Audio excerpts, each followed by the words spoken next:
प्यारे बच्चों, सुप्रभात। आज हम शुरू करेंगे वितान के पाठ नंबर 2 जूझ का अगला पार्ट। बेंच के सिरे पर कोने में जा बैठा। मास्टर कौन है इसका पता नहीं था। पुरानी किताबों और पुरानी कापियों का उस कक्षा से कोई संबंध नहीं था। फिर भी लट्ठे के बने थैले में उन्हें ले आया। बस अड्डे पर कोई लड़का अपनी पोटली संभाले किसी इंतजार में जैसे बैठा होता है, उसी तरह मैं अपनी पढ़ाई की पुरानी धरोहर संभाले हुए बैठा था। धरोहर होता है विरासत। क्या होता है धरोहर? धरोहर बोलते हैं विरासत को। अपरिचित होता है अनजान। क्या होता है अपरिचित? अनजान। ना क्या नाम है मेहमान? नया दिखाई देता है या गलती से इस कक्षा में आ बैठे हो? कक्षा के सबसे ज्यादा शरारती चौहान के लड़के ने सामने आकर खिल्ली उड़ाते या उड़ाने के शवर में पूछा। खिल्ली उड़ाना था मजाक उड़ाना। क्या होता है खिल्ली उड़ाना? मजाक उड़ाना। शरारती यानी कि जो ज्यादा उछल कूद करता है कक्षा में, वो होता है शरारती। मेरे ध्यान में आया कि मेरी पोशाक होता है वेशभूषा। क्या होता है पोशाक?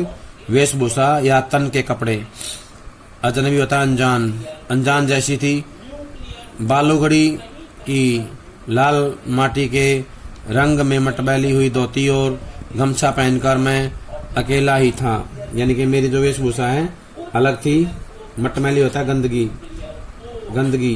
गमछा होता है पतले कपड़े का तौलिया। गमछा होता है पतले कपड़े का तौलिया। ये मेरी वेशभूषा थी। इसको पहन करके मैं जो क्लास में आकर के बैठ गया और अकेला ही था जो मैंने ये पहन रखा था। देखे तुम्हारा गमछा, कहते हुए उसने मेरा गमछा खींच लिया गया। अब मेरा गमछा पूरी कक्षा में इसकी खींचातानी होगी और फट जाएगा। खींचातानी होता है बच्चे आपस में एक दूसरे की तरफ खींचेंगे। मन में मैं यह सोचकर रुआंसा हो गया। रुआंसा होता है रोने जैसा। क्या था रुआंसा? रोने जैसा या रोने को। लेकिन वैसा कुछ हुआ नहीं। उस लड़के ने उसे अपने सिर पर लपेट लिया और मास्टर की नकल करते हुए उसे उतार कर टेबल पर रखकर अपने सिर पर हाथ फेरते हुए हुश की आवाज की। इतने में मास्टर आ गए और वह गुंडा झट से अपनी जगह पर जा बैठा। गुंडा होता है शरारती बच्चा। मेरा गमछा टेबल पर ही रहा। पहले दिन ही इस घटना ने मेरे दिल की धड़कन बढ़ा दी और छाती में धक धक होने लगी। यानी कि मैं जो है इससे थोड़ा सा बेचैन हो गया था। रणनवरे मास्टर कक्षा में आए। टेबल पर मटमैला गमछा देखकर उन्होंने पूछा, किसका है? मेरा है मास्टर। तो कौन है? मैं जकाते। ये जो जकाते है ये नाम भी लेखक के लिए प्रयोग किया गया है। स्कूल में उनको जकाते नाम से जानते थे। पिछले साल फेल होकर इसी कक्षा में बैठा हूँ। गमछा ले जा पहले। उसने छड़ी से मेरा गमछा उठाकर नीचे डाल दिया। मैं उसे उठाने गया तो कहा, यहाँ क्यों रखा है मूर्खों की तरह? मैंने नहीं रखा मास्टर। उस लड़के ने मेरे सिर से छीन लिया और यहाँ रख दिया। यह चौहान का बच्चा बिना बात के उठा पटक करता है, कहते हुए मास्टर उस लड़के की ओर चले गए। मास्टर ने मेरे बारे में और भी पूछताछ की और वामन पंडित की कविता पढ़ाने लगे। वामन पंडित क्या होता है? एक अलंकारवादी आचार्य थे। अलंकारों के बारे में इन्होंने बताया था। इस गद्यांश में बताया कि पहला दिन कक्षा कैसा रहा। लेखक का जो पहला दिन है कक्षा में अच्छा नहीं रहा, क्योंकि बच्चों ने उसको परेशान किया और बच्चों ने उसके मजाक उड़ाने का भी प्रयास किया।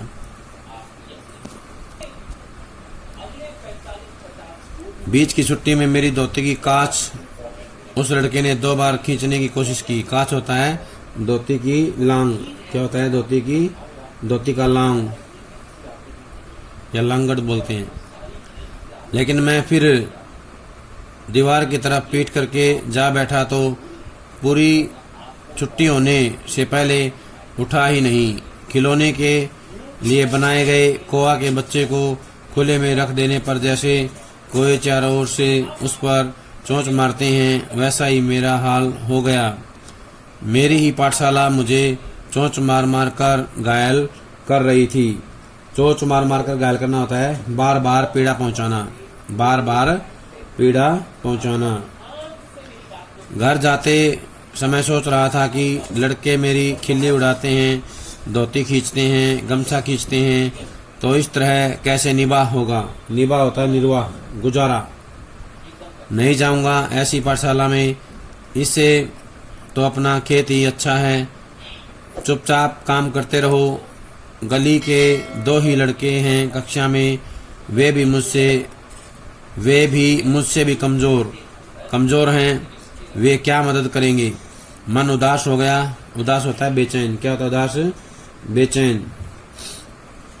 4वीं से 5वीं तक पाठशाला अपनी लगती थी, लेकिन अब वह एकदम पराई सी लगने लगी।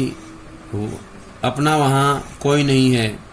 सवेरे हो जाने पर मैं उमंग में था। उमंग होता उत्साह। फिर से पाठशाला चला गया। माँ के पीछे पड़कर एक नई टोपी और 2 नाड़ी वाली चड्डी मैलखाव रंग की 8 दिन में मंगवा ली। चड्डी पहनकर पाठशाला में और धोती पहनकर खेत में जाना शुरू किया। धीरे धीरे लड़कों से परिचय बढ़ गया।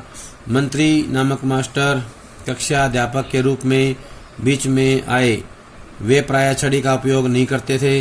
हाथ से गर्दन पकड़कर पीठ पर घूंसा लगाते थे। पीठ पर एक जोर का बैठते ही लड़का हुक भरने लगता। लड़कों के मन में उनकी दहशत बैठी हुई थी। दहशत होता है डर, भय। इसके कारण उधम मचाने वाले, उधम होता शरारत करने वाले लड़कों को प्रायः मौका नहीं मिलता था। पढ़ने वाले लड़कों को शाबाशी और प्रशंसा मिलने लगी। मंत्री मास्टर गणित पढ़ाते थे। एकाध सवाल गलत हो जाता तो उसे वे अपने पास बुलाकर समझा देते। एकाध लड़के की कोई मूर्खता दिखाई दी तो उसे वहीं ठोक देते थे, यानी उसकी वहीं पिटाई करते थे। इसलिए सभी का पसीना छूटने लगा। पसीना छूटना होता है सभी को जो है भय लगने लगा। सभी लड़के घर से पढ़ाई करके आने लगे। कहने का आशय है कि पाठशाला में मंत्री नामक मास्टर से बच्चे डरते थे और वो जो है काम करके भी आते थे, अनुशासन में भी रहते थे। और लेखक ने अपनी स्कूल जाने के लिए अलग से जो है कपड़े मंगवा लिए थे। जो स्कूल पहन के जाता था उनको अलग से रखता था और खेत के लिए जो धोती का इस्तेमाल करता था। वसंत पाटिल नाम का एक लड़का शरीर से दुबला पतला किंतु बड़ा होशियार था। उसके सवाल हमेशा सही निकलते थे। स्वभाव से शांत, हमेशा पढ़ने में लगा रहता। घर से पूरी तैयारी करके आता था या आता होगा। दूसरों के सवालों की जांच करता था। मास्टर ने उसे कक्षा मॉनिटर बना दिया था। हमेशा पहली बेंच पर बैठता, बिल्कुल मास्टर के पास। कक्षा में उसका सम्मान था। मुझे यह लड़का मेरी अपेक्षा छोटा लगता था। मैं उससे पहले ही 5वीं में पहुंच गया था। गलती से पिछड़ गया हूं मैं, इसलिए मास्टर को कक्षा की मॉनिटरी मेरे हाथ में सौंपनी चाहिए, मुझे ऐसा लगने लगा। दूसरी ओर यह भी लगता था कि मुझे 2 महीने में 5वीं की पूरी तैयारी करके अच्छी तरह पास होना है। कक्षा में दंगा करना और पढ़ाई की उपेक्षा करना मेरे लिए मुनासिब नहीं। हम तो इस कक्षा में ऊपरी हैं, यह नहीं बोलना चाहिए।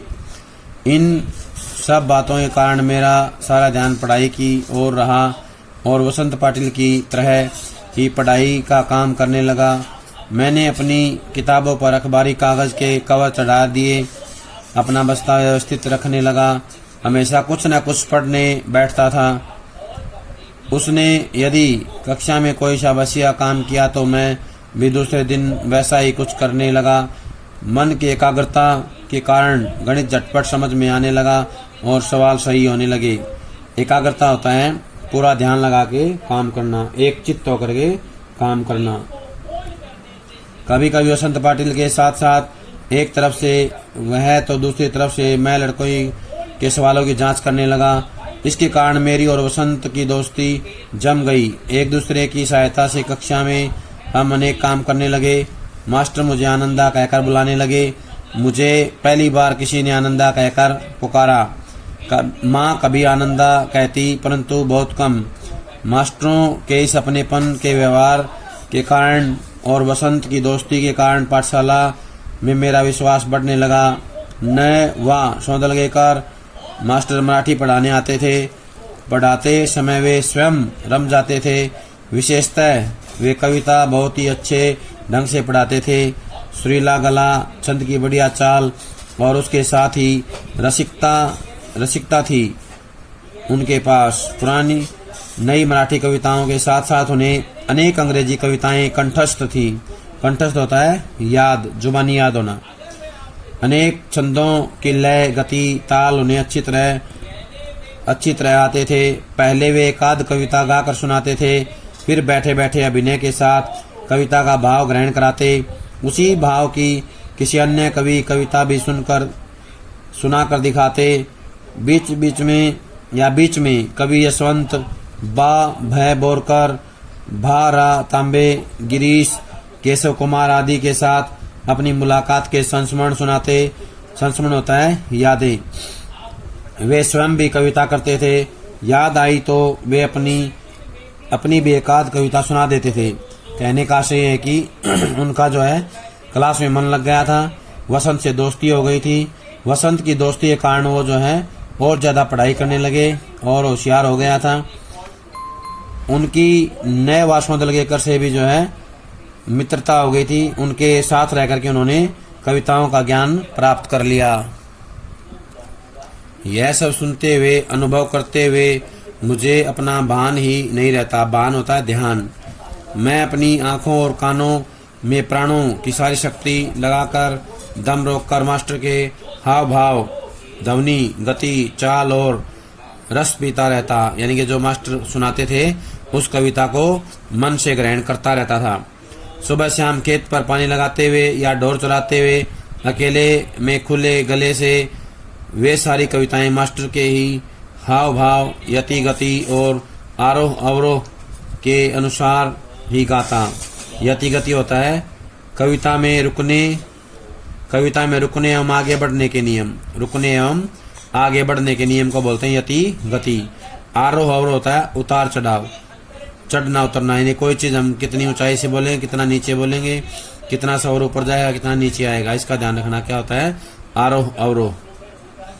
उन कविताओं के अर्थों से खेलता हुआ मैं आगे पीछे आता जाता था। मास्टर जिस प्रकार बैठे बैठे ही अभिनय करते थे, मैं पानी लगाते लगाते वैसा अभिनय करता था। क्यारियां पानी से कब भर गई हैं इसका भान भी नहीं रहता था। यानी कि उसका ध्यान भी उनको नहीं रहता था। मास्टर की चाल पर दूसरी कविताएं भी पढ़ी जा सकती हैं, इसका पता भी मुझे उसी समय चला।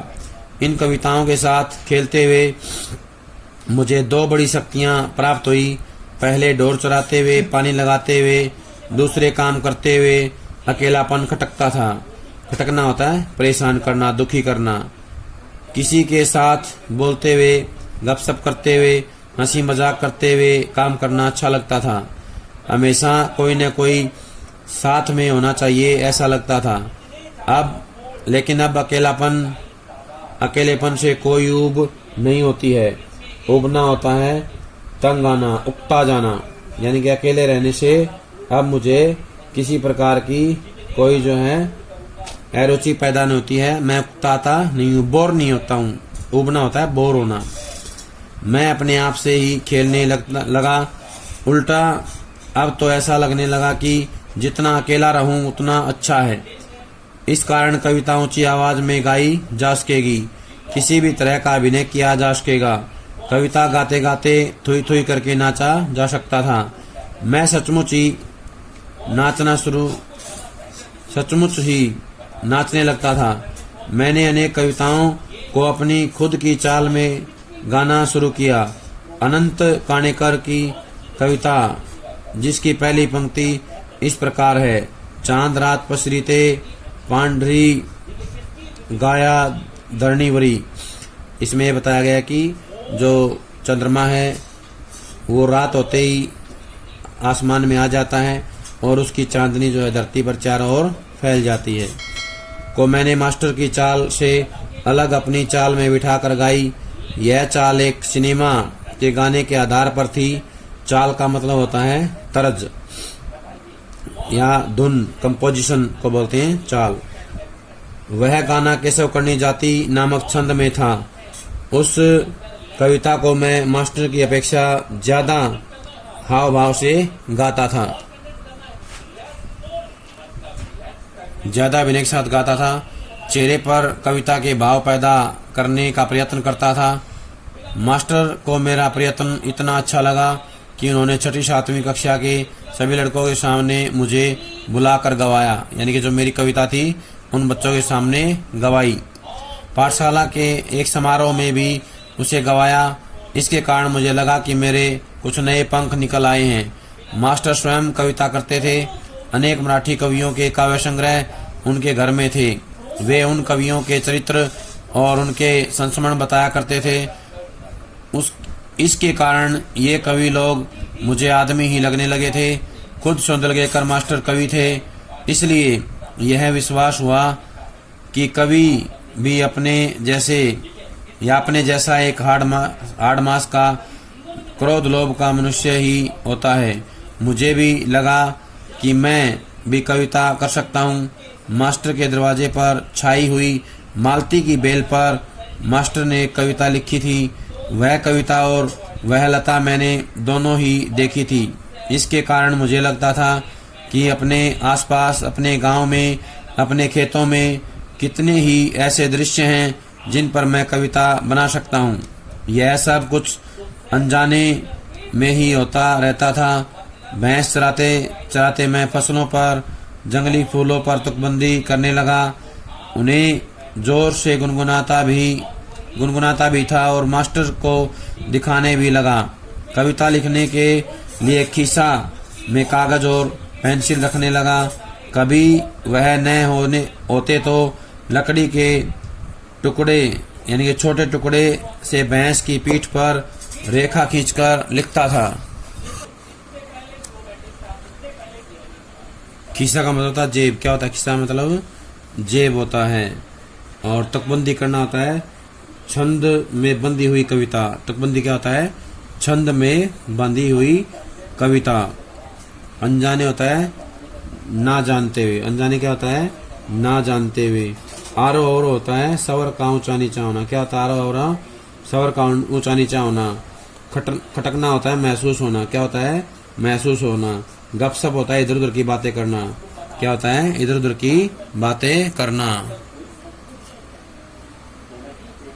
या पत्थर की शिला पर कंकड़ से लिख देता था।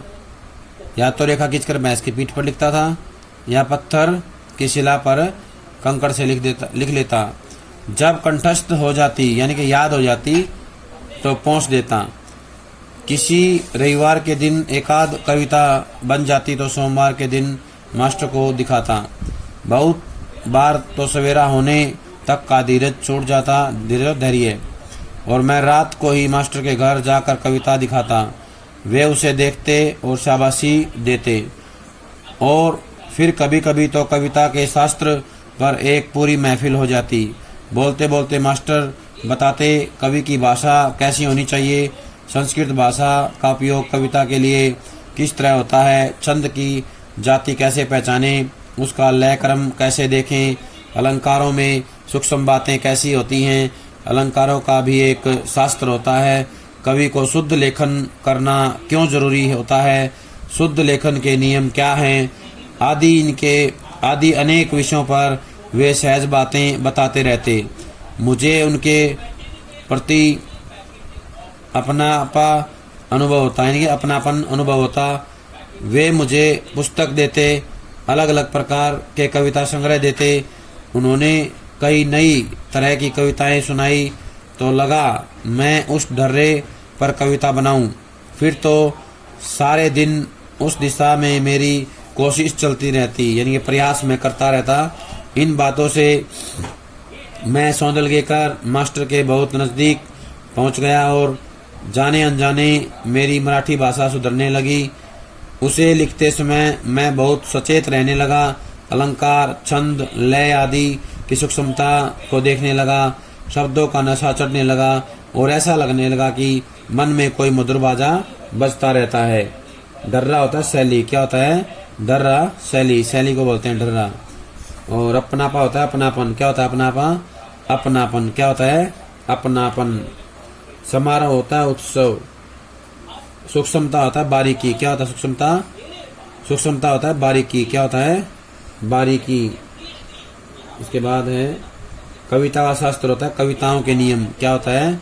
कविताओं के नियम। कविता का शास्त्र क्या होता है? कविता के नियम।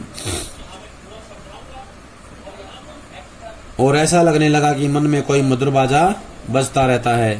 प्यारे बच्चों, ये था हमारा पाठ जिसका नाम है जूझ। इसको सभी अच्छे से सुनेंगे, पढ़ेंगे और इसके जो प्रश्न हैं वो अपनी कॉपी में लिख लेंगे। इसके बाद हम करेंगे अगली किताब अभिव्यक्ति माध्यम। जब वो शुरू करें उससे पहले इसको लिख लें, याद कर लें। सभी का बहुत बहुत धन्यवाद।